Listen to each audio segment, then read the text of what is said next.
E aí, pessoal, tudo bem? Nós estamos aqui para mais uma correção de atividade. Então, você que não pegou sua atividade ainda, pausa esse vídeo agora e vai lá pegar sua atividade depois que você volta, tá bom? Nós vamos corrigir a atividade de transformações químicas, tá certo? Então, vamos à nossa correção. Pois bem, a primeira questão fala o seguinte, deixa eu pegar minha colinha aqui que eu tô com as questões aqui. Quais as características das transformações? Letra A, físicas. Letra B, químicas. Pois bem, gente, nós falamos no vídeo de transformações físicas e químicas que existem dois tipos de transformações na natureza, as transformações físicas e as transformações químicas. E eu nessa questão eu queria que vocês dissessem quais que são as características de cada uma delas. Por exemplo, as transformações físicas podem mudar a aparência, né? Eu dei até o exemplo do papel. O papel, eu posso amassar ele tá de um jeito, eu posso amassar ele. Se eu amassar ele, eu transformei ele fisicamente, mudei a aparência, só que eu não formei uma nova substância. Então, a segunda característica é não formar uma nova substância, tá certo? E também, além dessas duas características, as transformações físicas podem haver uma mudança de estado físico, como por exemplo a água, tá bem? Que a gente vai já falar novamente dos estados físicos da água, certo? Pois bem, além disso, as transformações físicas, vocês poderiam ter colocado que elas podem sofrer diminuição do tamanho, tá? Por exemplo, um copo de vidro que eu quebro. O vidro continua sendo vidro, não formou uma nova substância. Porém, se o vidro está quebrado, está estilhaçado, é diferente de um copo de vidro normal, tá? Então, houve aí uma mudança da aparência, tá bem? Mas não houve uma mudança de uma nova substância, certo? Beleza, então, molezinha, transformação física, não forma uma nova substância. Então quem acertou, muito bem, parabéns. E quem não acertou, corrige, que depois eu vou querer receber essa atividade corrigida, hein?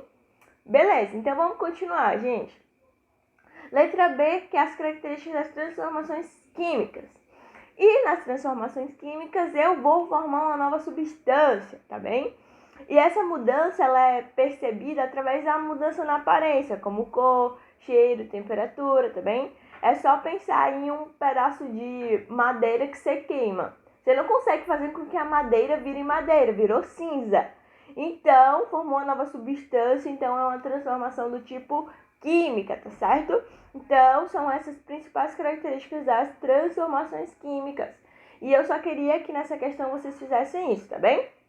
Então, vamos passar para a nossa segunda questão. A segunda questão fala o seguinte: desenhe os estados físicos da água inserindo cada uma das mudanças de fase. Gente, nessa questão eu vi que muita gente colocou só os 3 estados, tá bem? Não fizeram errado, porém tá meio certo, tá? Por quê? Eu queria também as mudanças de fase.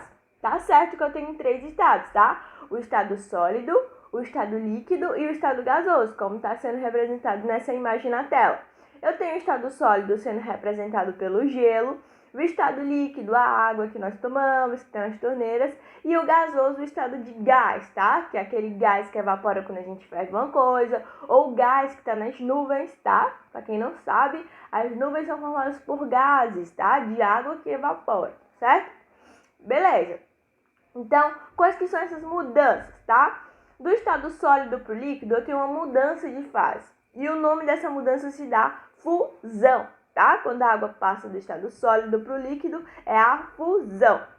Quando a água passa do estado líquido para o gasoso, é a vaporização, certo? Então, uma água que evapora para formar as nuvens é uma vaporização, certo?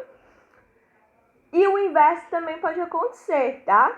A água pode passar do estado gasoso para o líquido também. E quando isso ocorre, o nome da mudança de fase é liquefação ou condensação, tá bem? E do estado líquido para o sólido é a solidificação, tá certo? Então, esses são os estados físicos da água com suas respectivas mudanças de fase, tá bom? E se a água passa do estado sólido para o gasoso, ou vice-versa, do gasoso para o sólido, eu dou o nome de sublimação, tá bem? Então, quem não colocou as mudanças de estado físico da água, corrige aí, porque como eu já falei, eu vou querer receber essa atividade corrigida, tá bem? Então, beleza, molezinha é essa, né? Os 3 estados físicos, eu sei que todo mundo tá craque nos estados físicos da água, então não preciso me preocupar, tá bem? Então, vamos passar. A terceira questão tinha vários exemplos, né? E tinha assim: complete cada uma das lacunas das alternativas abaixo, dizendo se é uma transformação física ou química. Letra A. Márcia rasgou uma folha de seu caderno e jogou na lixeira. Ela realizou um tipo de transformação. Gente, a Márcia só pegou a folha, rasgou e jogou no lixo. Formou uma nova substância? Não, né? Só mudou a aparência. Então, como não formou uma nova substância, eu digo que é uma transformação do tipo física, tá certo? Então, quem acertou, muito bem. Quem não acertou, corrige, tá certo? Letra B. João resolveu fazer uma fogueira de São João. Ó, beleza? Fogueira de São João. Estamos na época de São João. Que pena que não vai ter esse ano, né? Mas nada impede a gente fazer as fogueiras em casa, né? E para isso pegou uns gravetos e colocou fogo. Ele realizou um tipo de transformação. Gente, João pegou os gravetos, cortou, colocou lá no fogo. Formou uma nova substância, que foi a cinza. A madeira não vai mais voltar a ser madeira. Tá cinza, né? Então, se João realizou isso, eu digo que ele realizou um tipo de transformação química, tá bem? Um tipo de transformação química. Letra C. Ana, sem querer, quebrou um copo de vidro de sua casa. Ela realizou um tipo de transformação. Ana pegou o copo, pá, sem querer tacou no chão, o copo quebrou. Mudou a nova substância? Não, né? Continua sendo vidro. Então, eu digo que Ana realizou um tipo de transformação física. Então, letra C, física, tá certo? Letra D. Eric cortou uma árvore de sua casa. Ele realizou um tipo de transformação. Ele só foi lá, cortou a árvore, mudou a substância da árvore? Não, né? Continua sendo madeira, apesar que cortado só mudou a aparência. Então eu digo que é um tipo de transformação física, tá certo? Letra E. Júlia colocou água na palha de aço e depois de alguns dias ela percebeu que a palha de aço enferrujou. Ela realizou um tipo de transformação. Gente, Júlia pegou água, misturou na palha de aço e depois de um dia formou uma nova substância, né? Que enferrujou. A gente viu aquela enferrujada, a palha de aço enferrujada. Então, se isso aconteceu, eu digo que ocorreu uma transformação do tipo química, tá certo? Química. Beleza. Molezinha também. Então, vamos continuar. Pois bem, essa questão agora é a questão... Deixa eu afastar a câmera pra cá. Perfeito.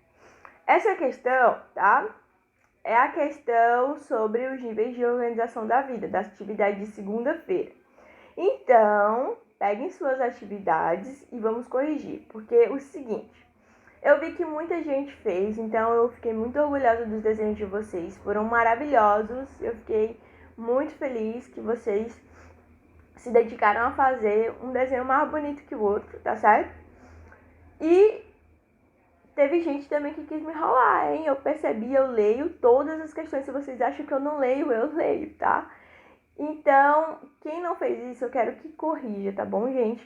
Porque eu pedi pra vocês desenharem os níveis de organização da vida. Não precisava ser um desenho perfeito, não, tá? Se você fizesse mais ou menos uma célula, uma bolinha com um negócio dentro, já ia ficar feliz. Um tecido, podia desenhar até uns bonequinhos de graveto, não importa. Só queria que vocês fizessem direitinho, tá bom? Então, quem não fez todos os níveis, corrige, porque eu vou querer receber mais uma vez, tá bom? Então, vamos lá, os níveis de organização da vida. Gente, eu falei pra vocês que a vida ela era organizada em um sistema, que eu chamo de níveis de organização, tá? E esse sistema começa com uma célula. Então, as células são as unidades básicas da vida, tá bem? Então, coloquem aí, corrijam quem não fez isso, as características dos níveis de organização, bem? Bom, um aglomerado de célula forma os tecidos, tá? E aí, um exemplo de tecido que está sendo representado é o tecido muscular, aí nessa imagem, tá? O tecido que reveste, ó, nossos músculos, tá bem? Para ficarmos bem fortes. Também tem tecido aqui, ó, na pontinha do nosso nariz, nas nossas orelhas. Um tipo de tecido que o nome dele é tecido cartilaginoso, tá bem? Além do tecido cartilaginoso, eu tenho o tecido epitelial, que reveste a nossa pele, tá? Nossa pele é revestida por um tipo de tecido, o tecido epitelial. Então, tem vários tipos de tecidos, tá bem? Mas eu só queria que vocês colocassem que o tecido é um aglomerado de células, beleza? Um tecido bem organizado forma os órgãos, como por exemplo o nosso coração, como está sendo representado nessa imagem, tá? Vários órgãos juntos formam um sistema, então sistemas são órgãos organizados, tá bom? Para desempenharem funções. Como por exemplo, esse sistema que está sendo representado aí no esqueminha é o sistema cardiovascular, responsável pelo bombeamento de sangue pelo nosso corpo. Quem faz isso é o nosso órgão principal, o coração, junto com as veias, vênulas, artérias e etc. Bem? Vários sistemas juntos vão formar um organismo. Eu e você, ou esse macaquinho que está sendo representado, somos exemplos de organismos. Nós somos formados por vários sistemas. Sistema cardiovascular, sistema digestório, sistema respiratório e por aí vai, tá bem? Assim como os outros animais também, e até as plantinhas. Então, todo ser vivo é um organismo organizado em um sistema. E aí, de organismos, nós passamos, se eu tenho vários organismos da mesma espécie juntas, como esse exemplo desses 4 macaquinhos nessa árvore, eu tenho exemplo de uma população. Então, não se esqueçam, população é formada por organismos da mesma espécie. Se eu tivesse um humano aí, seria população ainda? Não, né? Não seria população. Porque para ser população, eu preciso que tenha organismos da mesma espécie juntos, tá? Só que se eu tiver vários organismos de espécies diferentes, como por exemplo nessa imagem, eu tenho um macaquinho, acho que é uma arara, uma zebra, um leão, eu tenho um exemplo de comunidade, tá? E aí, várias comunidades interagindo com fatores bióticos e abióticos. Bióticos, para quem não lembra, tem vida. Abiótico, prefixo de negação, significa não, não tem vida. Então, quais são esses fatores, professora? Água tem vida? Não, né? Mas é um fator abiótico importantíssimo para os ecossistemas. Vento tem vida? Também não, né? Mas também é um fator muito importante. Luz solar tem vida? Não, né? Mas também é um fator muito importante, tá certo? Então, fatores bióticos e abióticos são aqueles fatores que não têm... Os fatores abióticos, desculpa, são aqueles fatores que não têm vida, mas que desempenham uma função importante. E os bióticos são aqueles fatores que estão presentes nos ecossistemas, tá bom? E por fim, tudo está organizado em um grande sistema que é o nosso planeta Terra, chamado de biosfera. São todos os ecossistemas interagindo juntos, tá bem? Então, célula, tecido, órgãos, sistemas, organismo, populações, comunidades, ecossistemas.